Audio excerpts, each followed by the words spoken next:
નામ જસુબેન પ્રફુલભાઈ વજેપરમાં રહું છું ભાઈ।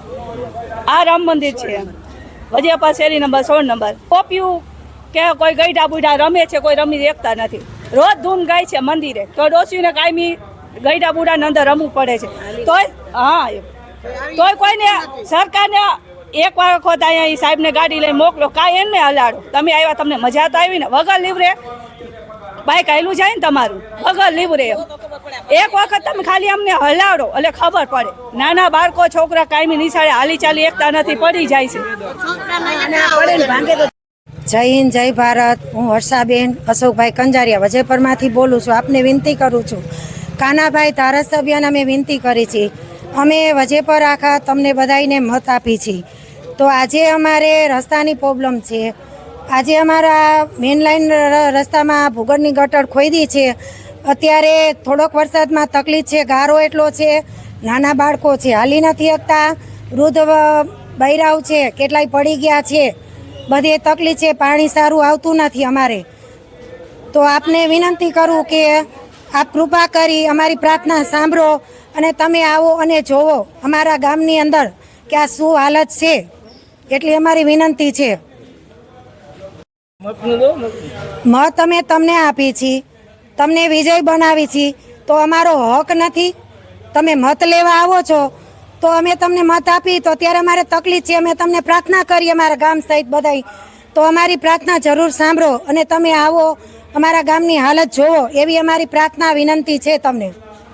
મારું નામ પ્રવીણ ધનજીભાઈ કંજારિયા છે, બરોબર।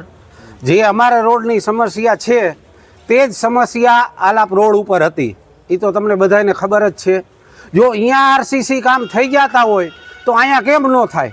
આ મા બાપ વગરનું ગામ છે એટલે હાલો અમે અરજીઓ કરેલી છે ઓનલાઈન। અત્યારે અમે નગરપાલિકામાં જઈને આવ્યા, અહીંયા એમ કીધું, અહીંયા ભાવિનભાઈને વાત કરી તો એ એમ કીધું કે અમને કોઈ કે તમે જાણ જ નથી કરી, તમે અમને જાણ કરો તો એ કામ થઈ જાય। અહીંના જે ચૂંટાયેલા છે કાઉન્સિલર, એને પણ અમે 2-3 વખત કીધું કે ભાઈ આનું કાંઈક કરાવો, છેલ્લે બાકી મેટલ પણ નખાવો, તોય અમારું કામ નથી થયું। એ એવું કીધું કે ચોમાસા પછી કામ થશે, હાલો।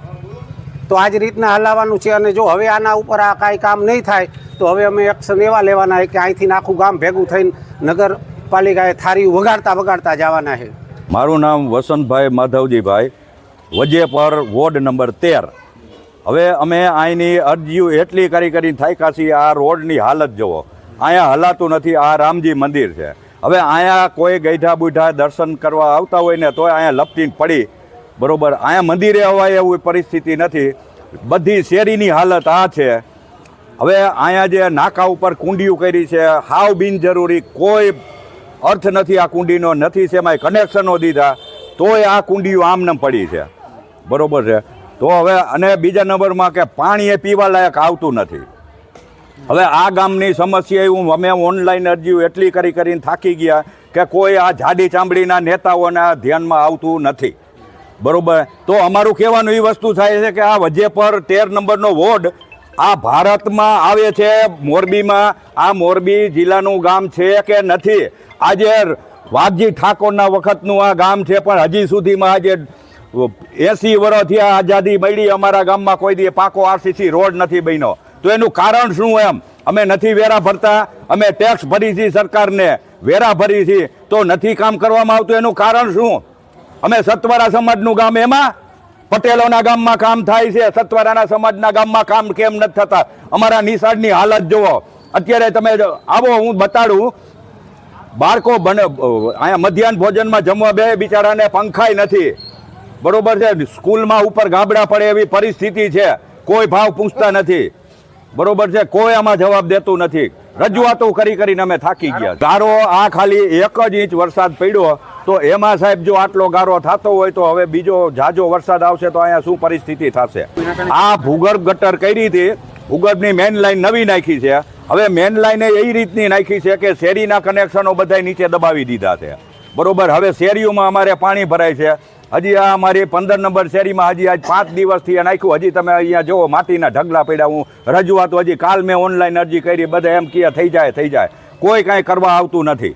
પાલિકામાં એ લોકો એમ જ કહે થઈ જશે, વરસાદ રહી જાય એટલે કામ તમારું થઈ જશે, બરોબર। આ વરસાદે રહી ગયો, કોઈ દેખાતું નથી।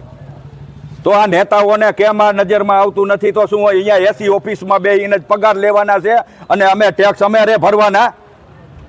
અને બારા કાઢો અને આ કામ કરો. અહીંયા મોરબીમાં બારે નીકળી તમારે 52 સીટો આપી. અહીંયા અમે ભાજપની 52 અહીંયા બીજા પાર્ટીની ઓફિસો નથી ખોલવા દીધી. ભાજપને જ મત આપ્યા છે તો એનું પરિણામ આ ભોગવવાનું. હું પોતે ભાજપનો માણસ હું, કોઈ એવું ન વિચારતા કે આ કોંગ્રેસનો માણસ હશે. હું પોતે ભાજપનો માણસ હું, છતાં અમારે બોલવું પડે છે કારણ કે આ સમસ્યા અને અમારી વેદના છે. તો અહીંયા કામ કરવા આવવું જોઈએ. અને હજી જો કામ નહીં કરે તો હવે અમે આંદોલન કરશું. આખું ગામ એક થઈ અને અમે રસ્તા રોકો આંદોલન કરશું.